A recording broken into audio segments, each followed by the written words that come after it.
जय हिंद दोस्तों, मेरा नाम है नीरज और आप देख रहे हैं हमारा YouTube channel the money podcast. और आज मैं आप लोगों से चर्चा करने वाला हूं एक बहुत ही इंपॉर्टेंट मुद्दे पे, और वो है आपका पोर्टफोलियो। आपके पोर्टफोलियो में वैसे ही ये गाना चल रहा था कि ये लाल रंग कब मुझे छोड़ेगा, और यहाँ पे लाल रंग छोड़ने की बात तो छोड़िए, यहाँ पे वो लाल और गाढ़ा होता जा रहा है और ज़्यादा आपका पोर्टफोलियो जो है वो गिरता जा रहा है, क्योंकि आज मार्केट में आया है भूचाल।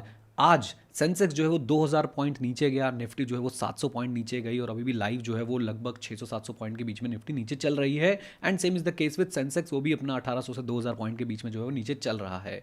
अब ऐसे में पैनिक जो है वो आपके दिमाग में आ चुका है, और मैं आपको बता सकता हूँ ये फीलिंग, ऐसा लग रहा है कि जैसे मार्केट्स खत्म होने वाली है, सब कुछ खत्म हो जाएगा। और ऐसे ट्वीट्स आपको देखने को मिल रहे होंगे, ऐसे पोस्ट आपको देखने को मिल रहे होंगे कि अब सब कुछ खत्म होने वाला है, समझ नहीं आ रहा क्या करे, सब कुछ बेच देना चाहिए, सब तबाह हो जाएगा, इंडियन स्टॉक मार्केट जो है वो खत्म हो जाएगी। और इन सब के बीच में अगर हम देखें तो एक ही चीज है जो हर कोई आज की डेट में बोल रहा है, वो है क्रूड ऑयल प्राइसेस, जो कि लगभग $108 प्रति बैरल तक जो है वो चले गए। और उसकी वजह से ऐसा लगने लग गया है कि तेल, स्टॉक मार्केट का तेल निकाल देगा, इक्विटीज को तबाह कर देगा, खत्म कर देगा। अब मैं आपको आज ये गाइड करने की कोशिश करूंगा कि भैया होने क्या वाला है, इस तेल की वजह से स्टॉक मार्केट का तेल निकलेगा या आपका पोर्टफोलियो जो है वो और स्ट्रांग बनेगा। इसी पे हम लोग जो है वो डिस्कशन करने वाले हैं। आपसे सिर्फ एक रिक्वेस्ट है कि वीडियो को पूरा एंड तक देखिएगा, और कमेंट्स में अपनी फीलिंग्स, आप क्या थॉट रखते हैं इस समय मार्केट के बारे में, आपके माइंड में क्या चल रहा है, आप क्या एक्शंस लेने के बारे में सोच रहे हैं, ले नहीं रहे हैं, क्या एक्शन लेने के बारे में सोच रहे हैं,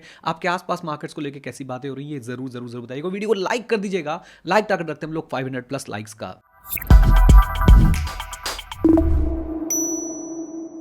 सबसे पहले मैं आपको बिल्कुल आसान भाषा में समझाने की कोशिश करता हूं कि भैया मार्केट गिरा क्यों है, तेल के प्राइस बढ़ते हैं तो मार्केट गिरता क्यों है, और तेल के प्राइस क्यों बढ़ते हैं। तो देखो, जब भी कोई जियोपॉलिटिकल टेंशन होती है ना, जिसमें बहुत सारी कंट्रीज इन्वॉल्व हो जाती है, तो कहीं ना कहीं सबसे पहले आप देखेंगे, नोटिस करेंगे कि क्रूड ऑयल के प्राइसेस जो है वो ऊपर चले जाते हैं, क्योंकि कोई ना कोई ऐसा इवेंट जरूर होता है इस तरह की सिचुएशन में जिसका डायरेक्ट इंपैक्ट ऑयल की सप्लाई पे, ऑयल की स्टोरेज पे, ऑयल के डिस्ट्रीब्यूशन पे आ जाता है, और उसकी वजह से उसके प्राइसेस जो है वो अप चले जाते हैं। अब जो प्राइसेस अप जाते हैं ना, तो इंडिया के लिए बहुत इंपॉर्टेंट चीज होती है। क्यों? क्योंकि इंडिया जो है वो वर्ल्ड के बिगेस्ट ऑयल इंपोर्टर्स में से एक है। इंपोर्टर्स मतलब हम लोग ऑयल जो है वो बाहर से बहुत ज्यादा लेके आते हैं। If I am not wrong, हम लोग वर्ल्ड के थर्ड लार्जेस्ट जो है वो इंपोर्टर हैं, ऑयल इंपोर्टर हैं। अब जब हम ऑयल पे इतना ज्यादा डिपेंडेंट हैं, तो कहीं ना कहीं हमारी कंपनीज के जो कॉस्ट प्राइस है, जो कॉस्टिंग है, उसके ऊपर इंपैक्ट आता है। और जब कॉस्टिंग पे इंपैक्ट आता है ना, सेल प्राइस सेम रहेगा, कॉस्ट प्राइस बढ़ जाएगा, तो मार्जिन जो है वो स्क्वीज्ड हो जाते हैं, यानी कि हमारे प्रॉफिट्स कम हो जाते हैं। और यही सब देखते हुए स्टॉक मार्केट जो है वो घबरा जाती है, और तुरंत जो है वो मैसिव सेलिंग जो है वो शुरू हो जाती है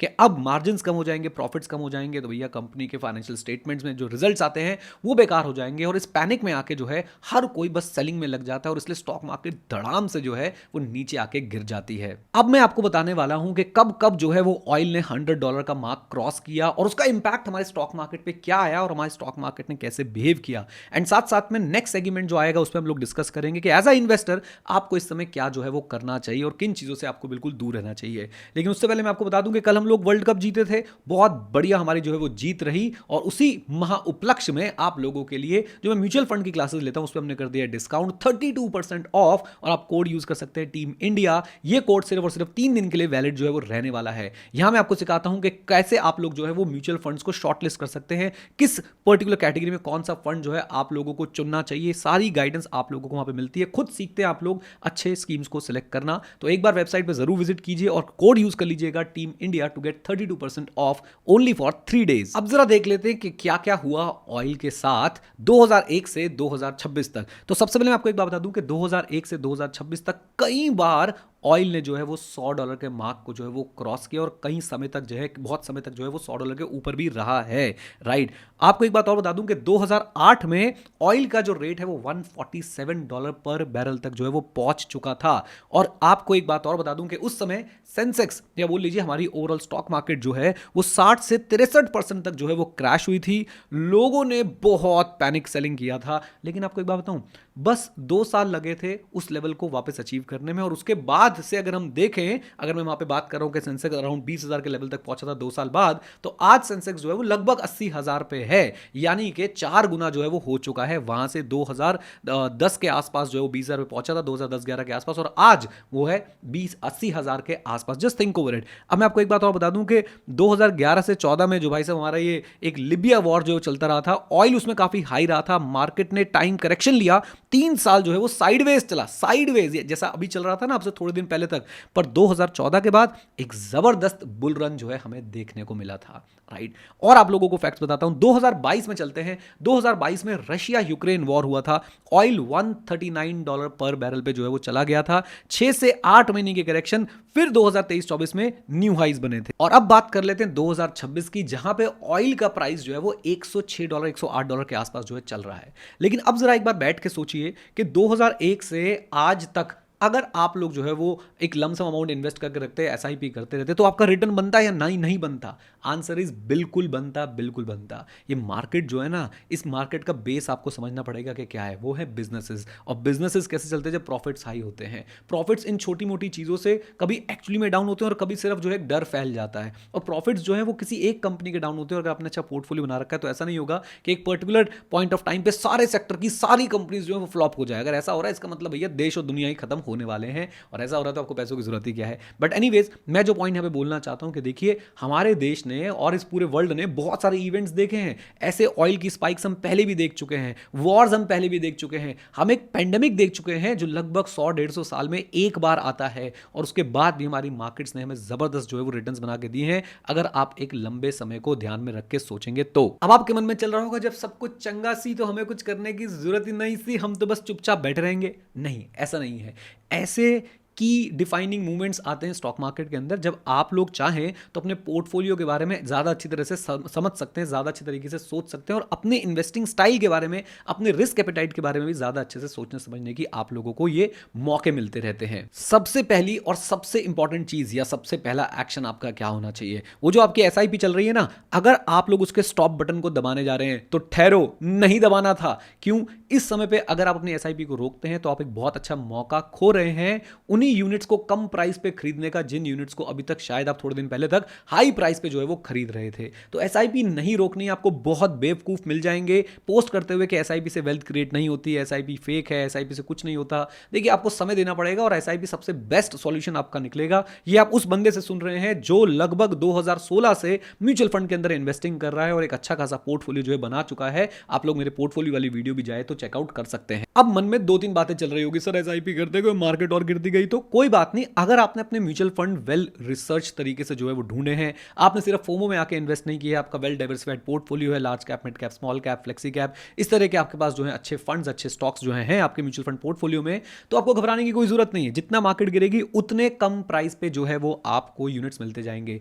अब आपके मन में एक सवाल आएगा कि अच्छा चलो ठीक है, फिर मैं काम करता हूं ना, अभी अपने पास पैसे रोक के रखता हूं, जब मार्केट पूरी तरह गिर जाएगी तब जाके खरीद लूंगा ना। ये होती है दूसरी सबसे बड़ी बेवकूफी। किसी को नहीं पता कि भाई ये मार्केट कहां तक गिरेगा। आप याद कर लीजिए, 2020 नहीं पता था कहां तक गिरेगा, लोग वेट करते रहे, वो आज भी वेट कर रहे हैं। तो इंतजार मत कीजिए, इंतजार मत कीजिए। याद रखिए, आपके एसआईपी रेगुलर जो है वो चलती रहनी चाहिए। आपको नहीं पता मार्केट जो है कहां पे बॉटम आउट करने वाला है।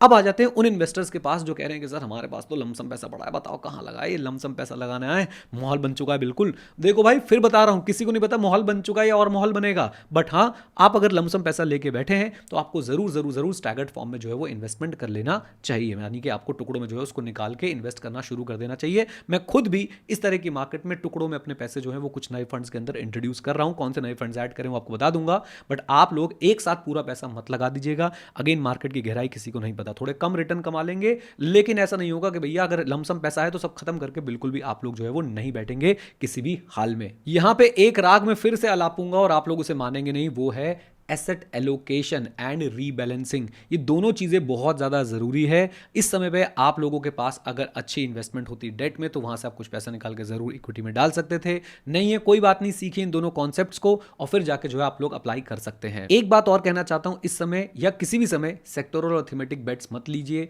जो लोग सेक्टोरल फंड्स में इन्वेस्ट करते हैं, थीमेटिक फंड्स में इन्वेस्ट करते हैं, जनरली वो बिल्कुल पीक पे आते हैं। और इस समय मुझे लगता है कि जो लोग सेक्टोरल फंड्स में होंगे, खासकर जहां पे बहुत ज़्यादा इंपैक्ट आ रहा है ऑयल प्राइसेस का, या फिर आजकल आईटी सेक्टर भी बहुत परेशान जो है वो कर रहा है, उन लोगों के पोर्टफोलियो ज़्यादा ब्लीड कर रहे होंगे in comparison to a well diversified portfolio. और जो वेल डाइवर्सिफाइड बोलता हूं तो एसेट क्लास डाइवर्सिफिकेशन भी मैं हमेशा आप लोगों को बोलते रहता हूं, करके रखिए, क्योंकि ये है आपके पोर्टफोलियो को स्मूथ रिटर्न्स दिलाने वाला। याद रखिए, दो रिस्की एसेट्स जब साथ मिल जाते हैं तो वो रिस्क ओवरऑल कम कर देते हैं। ये एक बहुत कमाल की स्टेटमेंट है, एक बार दोबारा बोलूंगा, आप लोग रिपीट कीजिएगा। दो रिस्की एसेट्स जब साथ में मिल जाते हैं तो वो आपका पोर्टफोलियो का ओवरऑल रिस्क जो है वो कम कर सकते हैं, अगर उनके बीच का कोरिलेशन जो है वो नेगेटिव है। एंड में जाते जाते बस एक बात आप लोगों से और बोलना चाहूंगा, ये जो क्रूड ऑयल के प्राइसेस बढ़ रहे हैं, ये किसी तरह का आप लोगों का इकोनॉमिक या कोई नंबर्स का टेस्ट नहीं है, ये आपके बिहेवियर का टेस्ट है। और मैं आपको बता देता हूं कि इन्वेस्टिंग में, पर्सनल फाइनेंस में आपका बिहेवियर सबसे ज्यादा इंपॉर्टेंट होता है। 95% जो आपकी वेल्थ क्रिएट होने वाली है वो आपके बिहेवियर की वजह से होने वाली है,